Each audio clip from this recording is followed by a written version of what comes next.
자, 이제 그 고넬료 사건이 우리가 쭉 봐왔잖아요. 이제 그 사건이 있고 나서 이제 소문이 퍼질 거 아닙니까?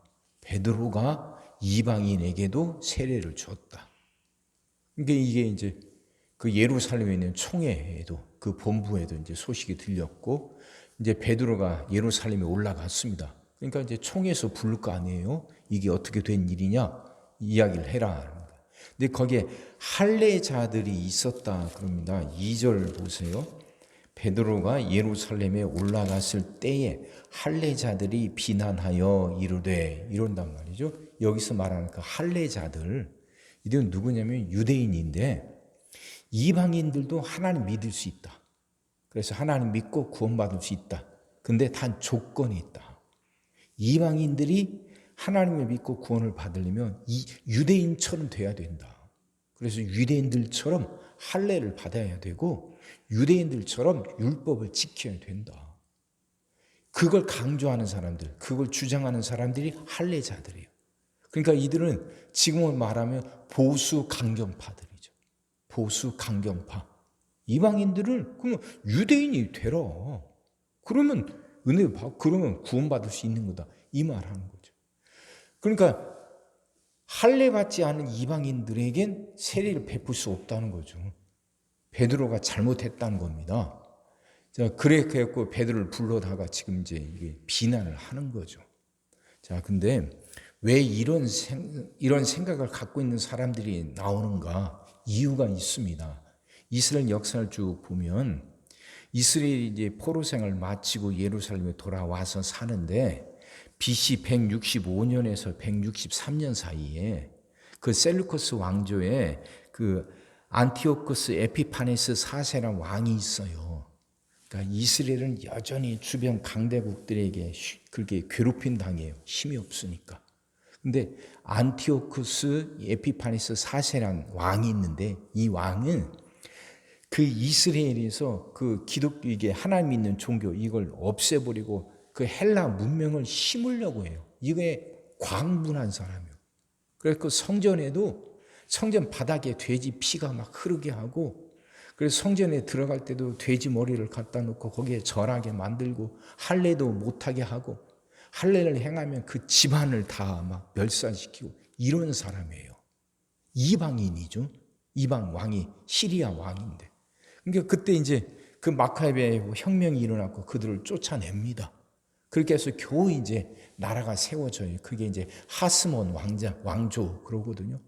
그 하스몬 왕조가 서서 그래도 이제 나름대로 살아왔는데 그러다가 BC 63년이에요. 이게 예수님 오시기 전 63년에 그 노마 장군이 폼페우스라는 장군이 쳐들어와갖고 노마를 함락시켜버려요. 예루살렘을 점령해버려요. 그러면서 이제 이스라엘이 노마의 이제 식민지가 돼버린 거죠. 이 경험이 있단 말이에요. 이방인들에게 그렇게 괴롭힘 당했던 경험. 그리고 또 사도행전이라는 이 책은 예수님이 이제 부활하시고 하늘로 올라가신 다음 한참 뒤에 쓰여진 책이잖아요. 그러니까 AD 70년에는요, 이제 이스라엘이 노마에서 완전히 무너져 버려요.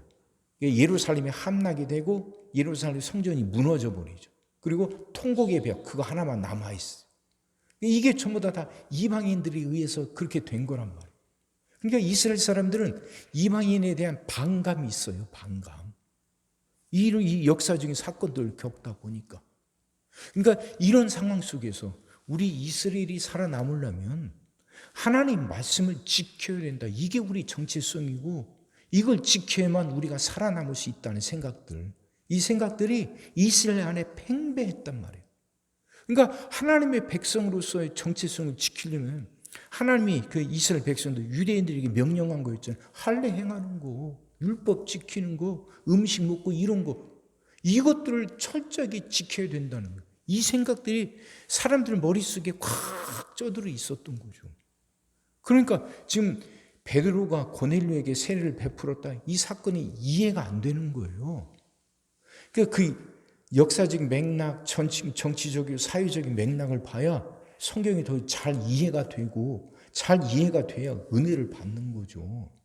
그냥 편안할 때, 아무 문제 없고 어려움 없을 때 자기들끼리 앉아가지고 머리 맞대고서 할례를 받아야 되냐 말아야 되냐 이런 추상적인 논의를 하는 게 아니에요.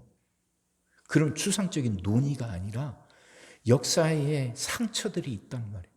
이방인들로부터 그렇게 당했던 큰 상처들, 이게 있는데, 그래서 민족 정서 안에 이방인들에 대한 반감이 많단 말이에요. 근데 그들이 하나님을 알고 구원을 받는다? 쉽게 용납이 안 되죠. 그래도 하나님이 하신다면 좋다, 구원 받을 수 있다. 그러면 유대인처럼 되라, 유대인처럼.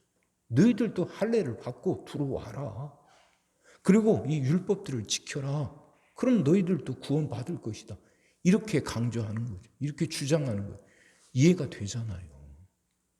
자, 그런 상황이에요. 그런 상황.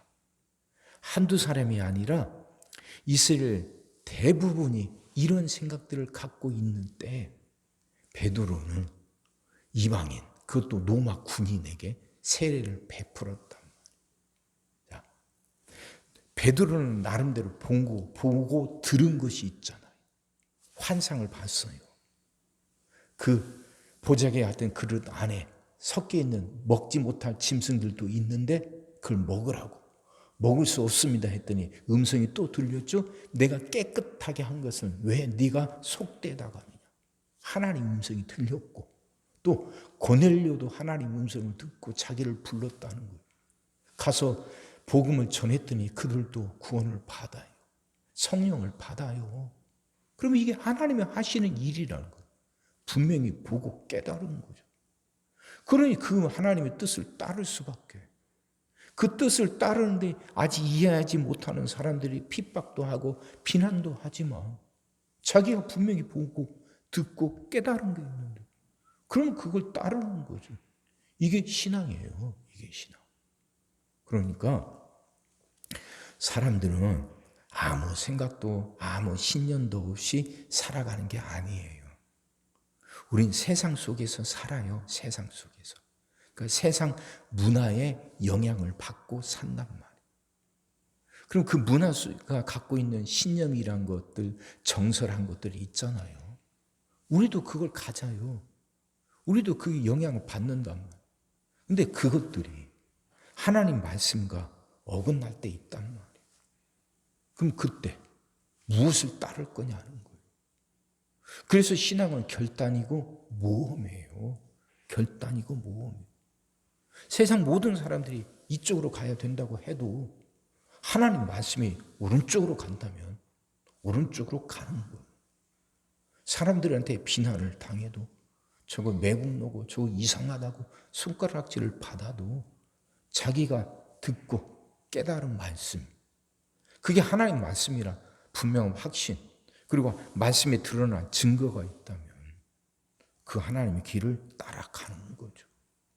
멸시를 당해도 손가락질을 받아도 이해를 받지 못해도 흔들림 없이 하나님의 길을 뚜벅뚜벅 걸어가는 것, 이게 신앙이에요. 그러니까 결단이라. 그렇게 우리도 이렇게 살아갈 수 있게 해달라고 기도하며 살아갑시다. 자기의 뜻을 꺾을 줄 아는 거예요. 아무 때나 꺾는 게 아니라 하나님의 뜻이고 이게 하나님의 말씀이라. 겸손하게 엎드리는 거죠. 여지껏 내가 아무리 중요하게 여기고 정말 온 힘 다해 붙들어 왔던 것이라 할지라도 하나님 뜻이 아니라면 놓는 거예요. 그리고 하나님 뜻을 따르는 거예요. 이건 변절이 아니죠. 바울 보세요. 변화되잖아요. 하나님 뜻 앞에. 이렇게 되려면 내가 말씀 앞에 겸손해야 돼요. 말씀 앞에. 엎드려서 들으려고 해야 돼요. 이게 살 길이니까. 그렇게 언제나 겸손하게 엎드려 말씀 듣고 그 말씀을 결단하고 용기 있게 그 말씀을 따라 살아가는 여러분과 제가 되기를 주의 이름으로 축원합니다. 기도하겠습니다. 사랑의 주님, 말씀이 이해가 되게 하시고 하나님 깨달아지게 하시고 은혜가 되게 하여 주시옵소서. 간절히 기도합니다. 언제나 말씀 앞에 겸손히 엎드리게 하여 주옵시고 그렇게 엎드려 말씀 듣고 그 말씀을 따라 살아가는 우리들 되게 하여 주옵소서. 어리석지 않게 하여 주옵소서. 우리도 우리의 생각이라는 게 있고 신념도 있고 우리가 나름대로 중요하게 여기는 가치관들이 있습니다.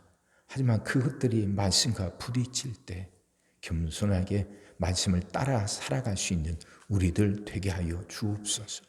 용기 있게 결단하고 말씀을 따를 수 있도록 하나님 우리를 인도하여 주옵소서. 어리석지 않게 하여 주옵소서. 끝까지 말씀 앞에 겸손할 수 있게 하여 주시옵소서. 오늘도 우리 모든 성도들 위해 기도합니다. 한 사람 한 가정 빠짐없이 일일이 찾아가셔서 오늘도 함께 하시고 은혜 내려 주옵소서.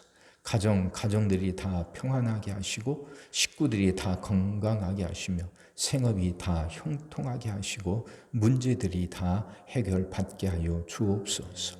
우리 자녀들을 축복하시고 앞길을 열어 주옵소서. 우리 자녀들이 하나님을 사랑하게 하시고 말씀을 지키게 하시며 하나님께 영광 돌리는 일꾼들로 살아가게 하여 주옵소서. 하나님 우리에게 새날을 주실 준비 있습니다. 성도들은 질병을 이겨내고 물질의 어려움을 극복하고 수많은 문제들을 해결하며 살아가는 그 새날을 살게 하시고 교회는 예배가 살아나 빈자리가 가득 채워지며 언제나 생명의 역사가 일어나는 새날을 살게 하여 주시옵소서. 오늘도 모든 성도들 눈동자처럼 지키시고 복된 길로 인도하여 주옵소서. 믿사옵고 예수님의 이름으로 기도하옵나이다. 아멘.